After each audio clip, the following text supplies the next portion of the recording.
नमस्ते साथियों। चुनाव में जैसे हम लोगों को भी दौड़ धूप रहती है, मीडिया के साथियों को भी बहुत परिश्रम करना पड़ता है, रात दिन दौड़ना पड़ता है, अलग अलग लोकेशन को कवर करना पड़ता है। तो आप लोगों ने भी बहुत कष्ट उठाया है। मैं आशा करता हूं कि मीडिया जगत के सभी साथियों का स्वास्थ्य अच्छा रहा होगा और पिछले एक आध सप्ताह का जो विराम मिला है उसके कारण भी अब आप फ्रेश होकर के फिर से मैदान में आए होंगे।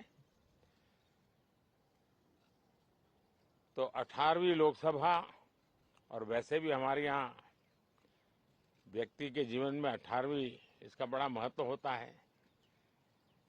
एक नए कालखंड में प्रवेश करता है, टीनेज समाप्त करके। ये 18वीं लोकसभा एक प्रकार से नई ऊर्जा, युवा ऊर्जा और कुछ कर गुजरने के इरादे वाली ये लोकसभा है और आजादी का अमृत महोत्सव के बाद का ये पहला चुनाव है। और एक प्रकार से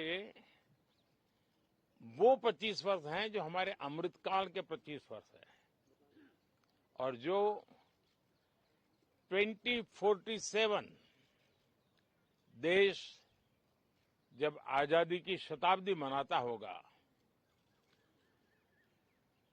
एक प्रकार से उन सपनों को साकार करने का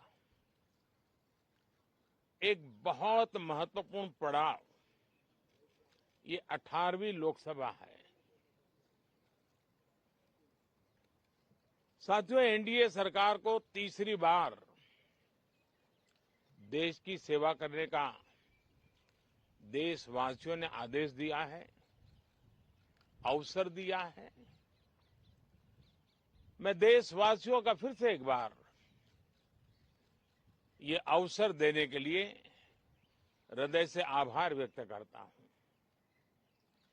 और मैं देशवासियों को विश्वास देता हूं कि पिछले 2 टर्म में जिस गति से देश आगे बढ़ा है, समाज के हर क्षेत्र में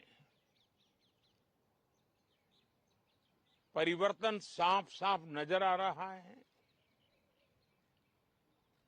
25 करोड़ लोगों का गरीबी से बाहर आना, ये अपने आप में हर भारतीय के लिए बड़ा गर्व का विषय है। और मैं देशवासियों को विश्वास दिलाता हूं कि 18वीं लोकसभा में भी, हमारे 5 साल के कार्यकाल में भी, हम उसी गति के साथ, उतने ही समर्पण भाव से देश की आशा आकांक्षाओं को पूर्ण करने में कोई कमी नहीं रखेंगे। आज सुबह एनडीए की मीटिंग हुई थी। एनडीए के सभी साथियों ने मुझे फिर से एक बार इस दायित्व के लिए पसंद किया है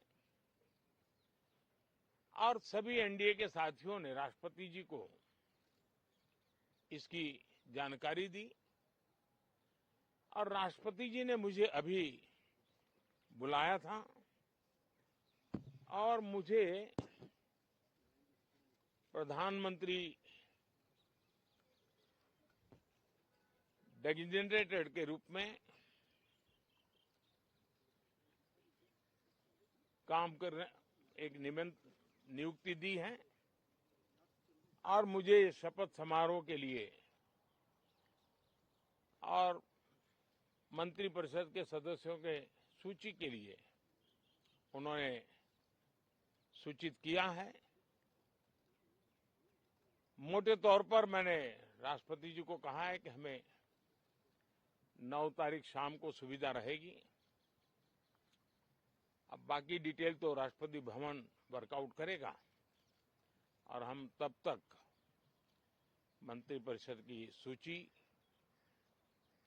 राष्ट्रपति जी को सुपुर्द करेंगे। उसके बाद शपथ समारोह होगा।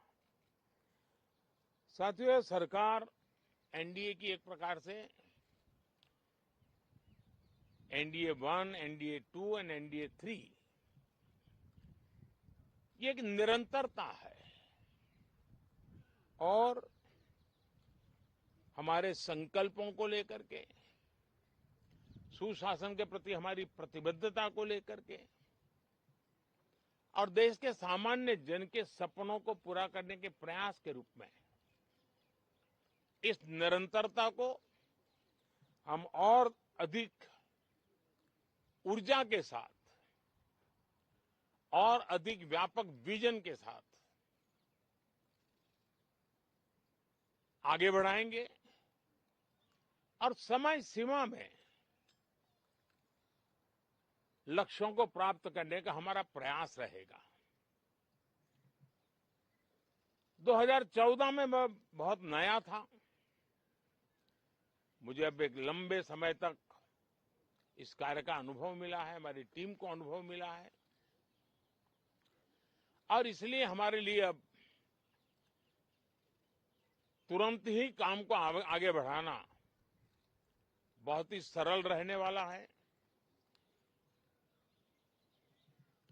और इस अनुभव का लाभ भी देश की सेवा करने में मिलने वाला है। इन 10 साल के कार्यकाल के दरमियान भारत की वैश्विक जो छवि बनी है, दुनिया के लिए एक विश्व बंधु के रूप में भारत उभरा है, इसका मैक्सिमम एडवांटेज अब शुरू हो रहा है और मुझे पक्का विश्वास है ये 5 वर्ष वैश्विक परिवेश में भी भारत के लिए बहुत उपयोगी होने वाले हैं। दुनिया अनेक संकटों से गुजर रही है, अनेक तनावों से गुजर रही है, अनेक आपदाओं से गुजर रही है। ऐसी विकट परिस्थिति दुनिया ने बहुत लंबे अरसे के बाद देखी है। हर देश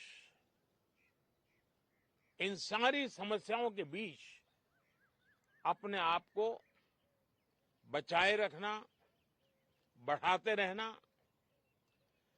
चुनौतियों का डगर डगर पे सामना कर रहा है। हम भारत वाले लोग, हम भारतवासी खुद नसीब हैं कि इतने बड़े संकटों के बावजूद भी हम आज विश्व की सबसे तेज गति से बढ़ने वाली इकोनॉमी के रूप में जाने गए हैं। ग्रोथ के विषय में भी दुनिया में हमारी वाहवाही हो रही है। अब एक स्टेबल गवर्नमेंट मिलने के कारण और परिचित व्यवस्था और नेतृत्व मिलने के कारण दुनिया का भारत के प्रति रुझान, भारत के प्रति उनका आना बहुत तेज गति से होने वाला है और मुझे विश्वास है कि देश के सभी राज्यों को इसका लाभ मिलेगा। देश की युवा पीढ़ी को सबसे ज्यादा लाभ मिलेगा। विकास के नए ऊंचाइयों को छूने में एक वैश्विक भागीदारी का वातावरण आने वाले 5 साल में बनने वाला है। तो इसी संकल्पों और आदर्शों के साथ हम आगे बढ़ेंगे। मैं राष्ट्रपति जी का हृदय से आभार व्यक्त करता हूं कि एक बहुत बड़े महत्वपूर्ण दायित्व के लिए उन्होंने मुझे निमंत्रित किया है आप सबका भी दोस्तों बहुत बहुत धन्यवाद। Thank you.